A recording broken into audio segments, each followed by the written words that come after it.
Good afternoon, I'm Denise Tan, and this is One News Now.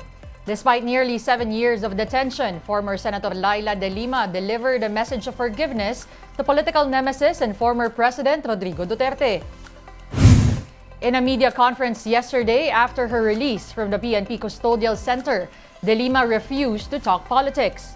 On February 20, 2017, the former lawmaker was arrested over drug charges. Before that, she faced intense scrutiny from Duterte and his allies. De Lima faced 3 drug charges in total, 2 of which have already been dismissed. God forgive him and God bless him. Yun lang muna ngayon. Marami pa akong pwedeng sabihin sa kanya.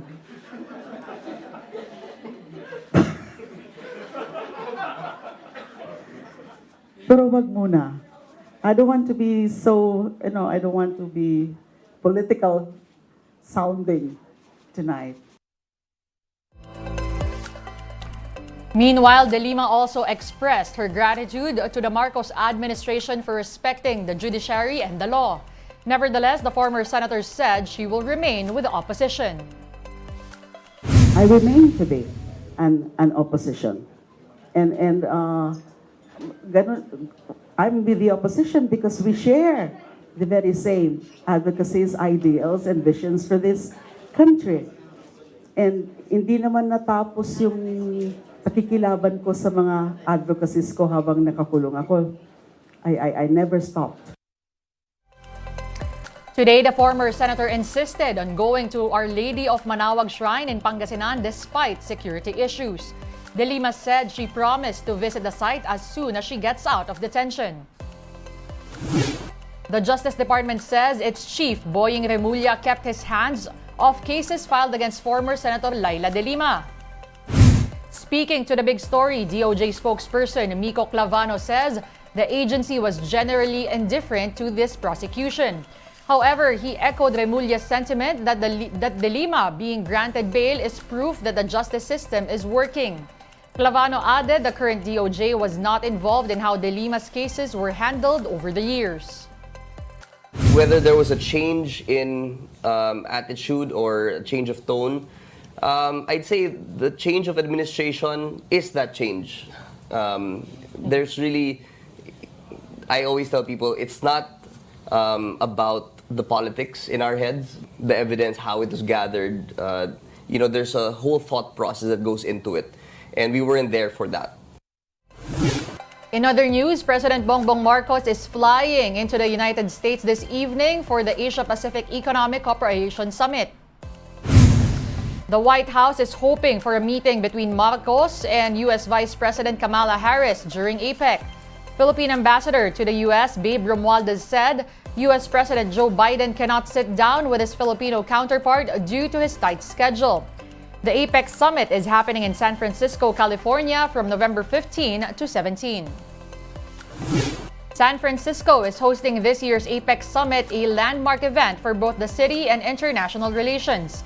This Associated Press report tells us more.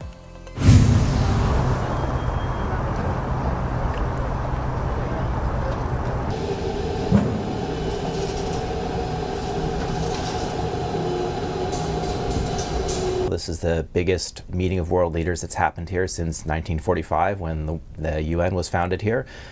So this will really be a chance for San Francisco to showcase itself at its best, to bring in these world leaders, thousands of journalists from around the world, business leaders from top global corporations, and show them this is still an amazing place where you can get some great food and do some nice sightseeing, as well as have important business meetings. We're expecting tens of thousands of visitors and about $50 million in direct economic stimulus during that week. Of course, the benefit to the region goes far beyond just that week. We're looking at increasing and deepening economic ties and looking at ways to boost our travel and tourism economy. Unfortunately, when you hear about San Francisco, you hear about a lot of negative things. You hear about a tough economic cycle, you hear about people who are unhoused. But for those of us who are actually here in the city, we know that that is a small part of the picture of San Francisco. I think what we found with people who are coming to San Francisco is many of those folks are saying, this is not what I thought it was going to be based on what's been in the media, because I think what happens sometimes is a moment, a snapshot is taken, and it's not always San Francisco, it's sometimes the Bay Area. It's someplace in some other city, and it's attributed to San Francisco. So I think we've gotten a lot of unfair press, not to suggest that we don't have challenges like any other major city, but we think that because we're expecting 2,200 press from around the world, that it'll give them a chance to experience San Francisco. People will be disrupted. The main focus that we're all here for is public safety and the safety of this event. There will be places where we won't allow access, and we are prepared to deal with that if we have unhoused people that are displaced. They will have opportunities for shelter. They will have opportunities for help. But the main thing is to make sure that it's a safe environment. SFPD is working to ensure First Amendment activity is properly facilitated and remains peaceful. And let me just be very, very clear. Any acts of violence against any members of the public or against law enforcement will not be tolerated. Time to take a quick break. One News Now will be back with more stories after that. Stay with us.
You're still watching One News Now. I'm Denise Tan.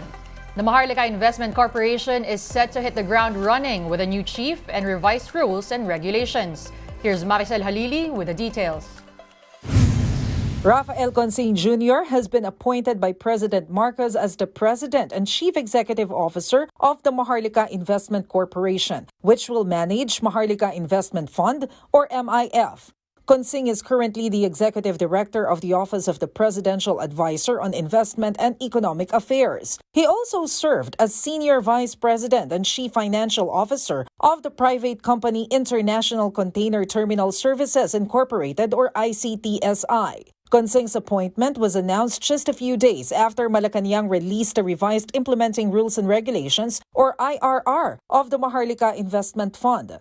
Under the new IRR, the government removes additional qualifications for directors of the MIC. The old rules say that regular and independent directors must at least have a master's degree. They also remove the qualifications of a minimum of 10 years of professional experience in the field of finance, investments, economics, and related fields, as well as the required strong track record and commitment to the highest ethical standards. Also, under the revised IRR, the President has the power to approve or reject nominees of the advisory body for vacant positions. The original IRR only stated that the advisory board for nominees should be submitted to the office of the President within 30 days after the release of the rules. One economist sees no problem with this move. Yung appointment, nagagaling po sa executive, pero pagkatapos po nun, pag magpa-function na sila, independent sila. So nandoon naman po yung check and balances na tinatawag. Albay Representative Joey Salceda also believes that Consing was an excellent choice for President and CEO of the MIC. Salceda was head of the technical working group that tackled the Maharlika Investment Fund Act. Isa sa pinaka-excellent choice po ng Presidente at I'm sure na siya po may sapat na experience at kilala sa buong mundo. 32 countries po ang ICTSI, siya po ang CFO. Ang dami niya pong award sa pagiging Chief Financial Officer. Pero ang nag-number 1, yung walang masters. Si Joel Consing, kilala ko po yan at nakatrabaho na rin.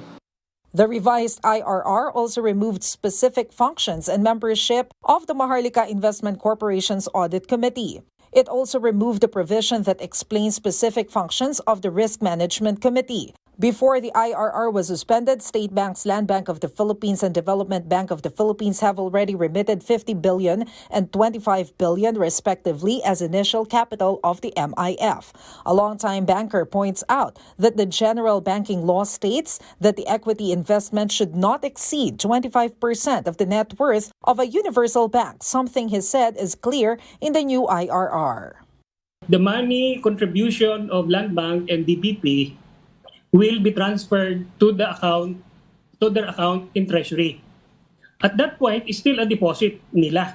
Such investment needs the prior approval of the Monetary Board of the BSP. In which case, kung hindi nila i-stagger yan, if they send it to the BSP for approval, the BSP can only approve the equity investment na hindi magsosobra sa 25% of their equity. For News 5, Maricel Harili, We Are One News. We now give you a quick look at today's other top stories. The tropical depression near Mindanao has weakened into a low-pressure area. But Pag-asa said it could redevelop into a cyclone and enter the Philippine area of responsibility by Wednesday or Thursday. Once it enters PAR, the weather disturbance will be called Kabayan.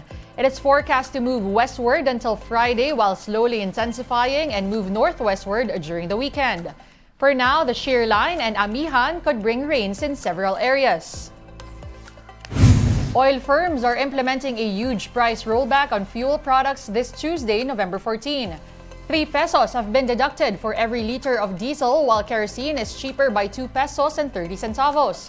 The price of gasoline is lower by 70 centavos per liter. The Energy Department attributes the rollback to the decrease in oil demand in the U.S. as well as the weak exports from China. Mall hours in Metro Manila have been adjusted for the holiday season. Starting November 13 until January 8 of 2024, mall hours will be from 11 a.m. to 11 p.m. The MMDA said this was done in anticipation of heavy traffic during the holidays. Mall-wide sales will only be allowed on weekends. Mall operators are also required to submit traffic management plans to the MMDA 2 weeks before sales and promotional events. One News Now will be back at 3:15 p.m. Join us again later. I'm Denise Tan. We are One News.